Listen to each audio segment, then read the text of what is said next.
Putin ने पलटी आखिरी बाजी, यूक्रेन में हार रहे हैं ट्रंप जेलेंस्की। रूस यूक्रेन जंग को 1229 दिन हो चुके हैं। 40 महीने से ज्यादा की जंग में अब युद्ध उस दौर में पहुंच चुका है जहां या तो जेलेंस्की का यूक्रेन पूरी तरह से बर्बाद हो जाएगा या फिर यूक्रेन को बचाने के चक्कर में अमेरिका और नेटो को रूस से परमाणु जंग करनी पड़ सकती है। पिछले 100 घंटे में ही पुतिन के रूस ने यूक्रेन के पूर्वी, उत्तरी और दक्षिणी इलाकों पर भयंकर हवाई हमले किए। एक रिपोर्ट के मुताबिक जून महीने में ही रूस ने यूक्रेन पर 330 मिसाइलों से हमला किया है, जिसमें 80 बैलिस्टिक मिसाइलें थी। हैरानी की बात तो यह है कि यूक्रेन की राजधानी कीव पर रूस ने ताबड़तोड़ हमले शुरू कर दिए हैं। खबरों में दावा किया गया है कि पुतिन ने 60 मिनट तक ट्रंप से 3 दिन पहले बात की थी, जिसके बाद से रूस के यूक्रेन पर हमले 5 गुना तेज हो चुके हैं। अभी ये नहीं पता चला है कि ट्रंप ने पुतिन से आखिर ऐसा क्या कह दिया कि रूस ने यूक्रेन पर हमले बेइंतहा बढ़ा दिए। ताजा खबर के मुताबिक यूक्रेन बड़ी मुश्किल से रूस के हमलों पर पलटवार कर पा रहा है, जबकि अमेरिका और नेटो की तरफ से मिलने वाले हथियारों में काफी देरी होती जा रही है। हम आपको दिखा रहे हैं कि हारते, हाफते और लड़खड़ाते यूक्रेन को कैसे रूस के पैरों तले रौंदा जा रहा है।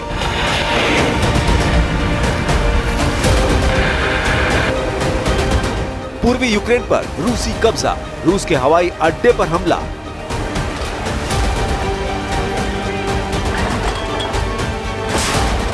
राष्ट्रपति जेलेंस्की का यूक्रेन इस वक्त अपने वजूद की जंग कर रहा है। यूक्रेन के 4 प्रांत लुहांस्क, डोनेस्क, खेरसोन, ज़पोरिजिया पर रूस लगभग कब्जा कर चुका है। इधर यूक्रेनी सेना पिछले 7 दिनों से कम 155 मोर्चों पर रूसी सेना के हमलों का सामना कर रही है, लेकिन हथियारों की भारी कमी से यूक्रेनी सेना टिक नहीं पा रही है। जो खबरें सामने आ रही हैं, उसके मुताबिक रूस इस वक्त सुमे इलाके पर काफी बड़ी बढ़त बना चुका है, लेकिन यूक्रेनी सेना भी रूस में घुसकर हमले करने में जुटी है। यूक्रेनी सेना का सबसे बड़ा ताजा दावा है कि उसने रूस के एक एयरबेस पर हवाई हमला किया है, जिससे रूस को काफी नुकसान हुआ है।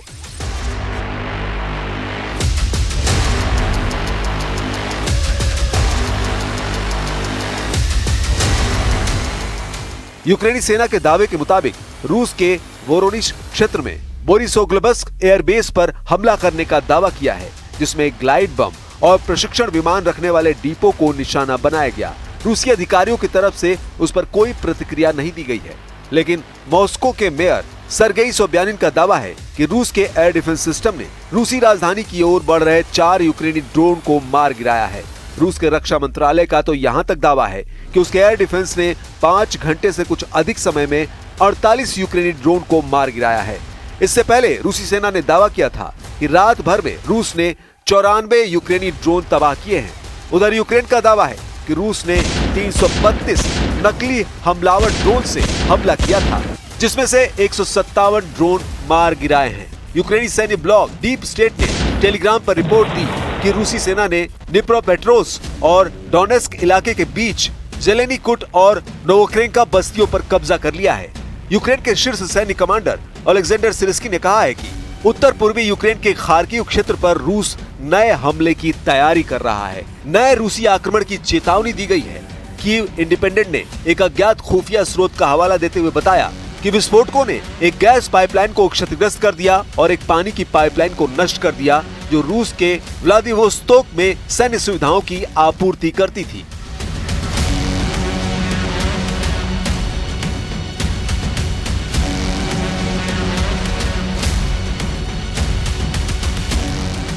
यूक्रेन पर रूस के भीषण हमलों को देखते हुए राष्ट्रपति ट्रंप ने पुतिन से 60 मिनट तक बातचीत की, लेकिन पुतिन पर इसका रत्ती भर भी असर नहीं हुआ, बल्कि यूक्रेन पर हमले तेज हो गए। रूस के खूनी हमलों को देखते हुए ट्रंप ने कहा कि पुतिन यूक्रेनी लोगों की जान लेना चाहते हैं और वो युद्ध नहीं रोकेंगे। ट्रंप के इस बयान पर रूस ने भी पलटवार शुरू कर दिया है। Yeah, we had a good call. We talked about different things, and we had a very good call. I think a very strategic call. Are there plans to partner with Ukraine on munitions? Well, we've been helping them, and we'll continue to help them. It's a pretty tough situation. We'll see what happens. I told you I was very unhappy with my call with President Putin, and it just seems like He wants to go all the way and just keep killing people. No good. It's not good. I wasn't happy with it. Безусловно, это мы очень внимательно относимся ко всем заявлениям президента Трампа. В ходе разговора президент Путин повторил, что мы заинтересованы в том, чтобы достичь наших целей в ходе специальных военных операций, и предпочтительно сделать это политико-дипломатическими средствами. Но пока это не представляется возможным, мы продолжаем нашу специальную военную операцию.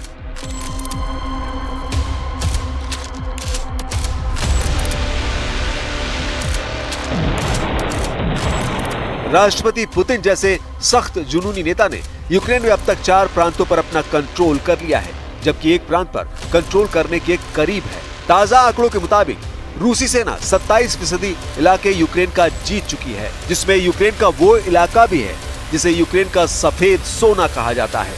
ताजा जानकारी के मुताबिक इस वक्त रूस की Iskander M मिसाइलों ने यूक्रेन के चीथड़े उड़ाकर रख दिए हैं, जबकि राष्ट्रपति जेलेंस्की रूस से आखिरी जंग करने के लिए नेटो देशों से आखिरी जोर लगाने की गुहार लगा चुके हैं। रूस में एक सर्वे हुआ है जो मॉस्को स्थित स्वतंत्र शोध संस्थान लेवाडा केंद्र ने किया है। इस सर्वे में 1613 रूसी नागरिकों से बातचीत की गई थी। उनके मुताबिक यूक्रेन के अलावा रूस के कट्टर दुश्मन अमेरिका, ब्रिटेन और जर्मनी है। इस सर्वे में 55% रूसियों ने जर्मनी को सबसे बड़ा दुश्मन बताया, जबकि ब्रिटेन को 49 रूसियों ने अपना दुश्मन बताया है। वहीं यूक्रेन को 43% रूसियों ने दुश्मन बताया है। वहीं अमेरिका को 40% रूसियों ने अपना दुश्मन बताया है। इस सर्वे में रूस का नंबर 1 दुश्मन जर्मनी माना गया है, जिससे सबसे ज्यादा रूस परेशान है, जबकि दूसरे नंबर पर रूस का दुश्मन ब्रिटेन को माना गया है। तीसरे नंबर पर यूक्रेन को दुश्मन माना गया है, जिससे जंग चल रही है, जबकि यूक्रेन का जंग में शुरू से साथ देने वाले अमेरिका को दुश्मन नंबर 4 माना गया है। जर्मनी को रूस का दुश्मन नंबर 1 मानने के पीछे कई कारण हैं। यूक्रेन युद्ध के दौरान जर्मनी ने पश्चिमी देशों की अपेक्षा ज्यादा सक्रिय भूमिका निभाई। उसने न सिर्फ यूक्रेन को उन्नत हथियार और सैन्य प्रशिक्षण मुहैया कराया, बल्कि रूस के खिलाफ आर्थिक प्रतिबंधों में भी सबसे अग्रिम भूमिका निभाई। जर्मनी ने अपने पारंपरिक शांति नीति के दायरे से बाहर जाकर यूक्रेन को टैंक, एयर डिफेंस सिस्टम और आर्टिलरी सिस्टम तक पहुंचाई है। यही नहीं, नॉर्ड स्ट्रीम गैस पाइपलाइन में विस्फोट के बाद भी जर्मनी ने जिस तरह का स्टैंड अपनाया, उसे रूसियों ने विश्वासघात के रूप में लिया है। इसलिए रूस की नजर में इस वक्त रूस का दुश्मन नंबर 1 जर्मनी है। Gemeinsam künftig 3,5% unseres BIP für unmittelbare Verteidigungsausgaben aufwenden. Das gibt uns die notwendigen Fähigkeiten, um wirkungsvoll abzuschrecken. Weitere 1,5% werden wir verteidigungs- und sicherheitsrelevante Ausgaben aufwenden.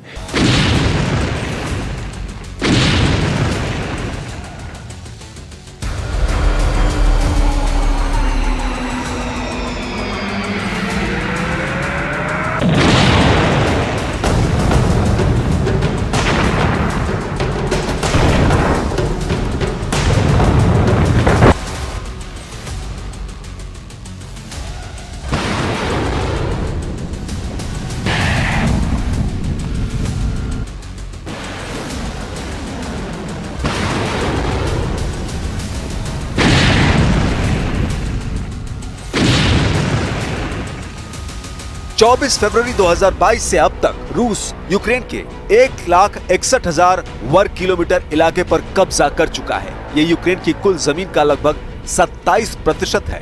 लेकिन उसके बावजूद जिस तरह से पुतिन ने ऐलान किया है कि यूक्रेन की जमीन पर जहां जहां रूसी सेना के कदम पड़ते जाएंगे, वो जमीन रूस की होती जाएगी। उस ऐलान ने यूक्रेन के साथ साथ अमेरिका समेत नेटो के 32 देशों के होश उड़ा दिए हैं। 3.5 साल से ज्यादा की जंग में अभी तक यूक्रेन नेटो के साथ मिलकर रूस को अपने देश से खदेड़ नहीं पाया। जेलेंस्की ने गुहार लगाई है कि उसे भारी हथियार और बड़े पैमाने पर हथियारों की जरूरत है, लेकिन पुतिन ने जब से ऐलान किया है कि उनकी ऑरेश्निक हाइपरसोनिक का उत्पादन 3 गुना ज्यादा बढ़ा दिया गया है, जो किसी परमाणु हथियार से कम नहीं है, इस खबर ने नेटो के होश उड़ा दिए हैं।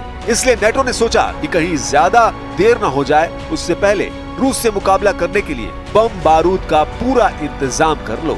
अब ऐसे हालात में देखना होगा कि रूस के तूफानी हमलों को रोकने के लिए यूक्रेन और नेटो क्या करते हैं।